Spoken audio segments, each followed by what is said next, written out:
এবার আওয়ামী লীগের অবৈধ পুকুর খননের হাল ধরলেন বিএনপি নেতা। রাজশাহীর দুর্গাপুরে ফসলি মাঠের প্রায় ১৫০ বিঘা জমি দখল করে অবৈধ পুকুর খননের কাজ শুরু করেছিল আওয়ামী লীগ নেতা। এবার সেই অসমাপ্ত পুকুর কাটার দায়িত্ব নিয়েছেন বিএনপির লোক। স্থানীয় বাসিন্দারা বলছেন, তাহিরপুর পৌরসভার সাবেক মেয়র আবুল কালাম আজাদ এই পুকুরের প্রকল্প হাতে নিয়েছিলেন। বর্তমানে তিনি হত্যা মামলায় রাজশাহী কেন্দ্রীয় কারাগারে রয়েছেন। এরপর এই প্রকল্প বুঝে নেন একই এলাকার বিএনপির সমর্থক বেলাল হোসেন।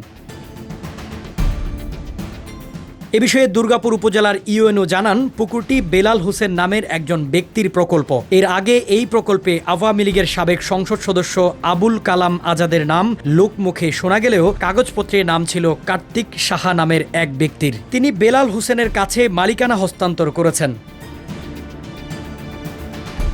এ বিষয়ে কার্তিক সাহা দাবি করেন, এর সঙ্গে সংসদ সদস্য আবুল কালাম আজাদের কোনো সম্পর্ক নেই। আওয়ামী লীগের আমলে পুকুর কাটা শুরু করেছেন, তাই হয়তো অনেকে এমপির সম্পৃক্ততার কথা বলছেন। তিনি আরো বলেন, ৫ আগস্টের পর আমরা ওখানে নামতে পারছি না, বিভিন্ন সমস্যা হচ্ছে, তাই বেলাল ভাইয়ের কাছে বেচে দিয়েছি। জানতে চাইলে বেলাল হোসেন বলেন, গ্রামের লোকজন অনুরোধ করেছে, তাই আমি কাজটা নিচ্ছি। আমি বিএনপি সমর্থন করি, ঠিক আছে, কিন্তু আমার কোনো পদও নেই, পাওয়ারও নেই। পাওয়ারে থাকলে আমার এত ইউনো অফিস ঘুরাও লাগতো না। ৮০-৯০ ভাগ পুকুর হয়ে আছে, বাকিটুকু টুডে অর টুমোরো ইনশাআল্লাহ হবে।